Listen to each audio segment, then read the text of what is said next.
നമസ്കാരം. ഓടിക്കാനാകാതെ വന്നതിനെ തുടർന്ന് 8 വർഷത്തിനിടെ KSRTC ആക്രി വിലയ്ക്ക് വിറ്റത് 2089 ബസ്സുകൾ. ഇതിലൂടെ ലഭിച്ചത് 39.78 കോടി രൂപ.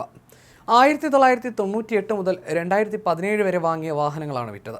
ഇതിൽ 2007 ശേഷമുള്ളവ അപകടത്തിൽ മറ്റും തകർന്ന് ഉപയോഗിക്കാനാകാത്തതായിരുന്നു. ബാക്കിയുള്ളവയിൽ മിക്കതും കാലാവധി കഴിഞ്ഞതാണ്. ഇവ KSRTC പൊളിച്ചു വിൽക്കാറില്ല. പകരം കേന്ദ്ര സ്ഥാപനമായ മെറ്റൽ സ്റ്റീൽ ട്രേഡിംഗ് കോർപ്പറേഷൻ മുഖേന ഓൺലൈനായിട്ടാണ് വ്യാപാരം. ആക്രി വിലയ്ക്ക് ഏറ്റവും കൂടുതൽ വിറ്റത് 2004 വാങ്ങിയ ബസ്സുകളാണ്, 461 എണ്ണം.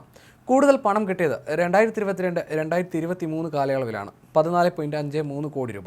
ബസ്സുകൾ വിറ്റ ഇനത്തിൽ ലഭിച്ച തുക ഇപ്രകാരമാണ്: 2016-17 1.77 കോടി രൂപ, 2017-18 8.07 കോടി രൂപ, 2018-19 5.09 കോടി, 2019-20 കാലയളവിൽ 1.36 കോടി, 2020-21 വർഷത്തിൽ 75.25 ലക്ഷം, 2021-2022 കാലയളവിൽ 1.85 കോടി, 2023-24 വർഷത്തിൽ 6 കോടി എന്നിങ്ങനെയാണ് കണക്കുകൾ.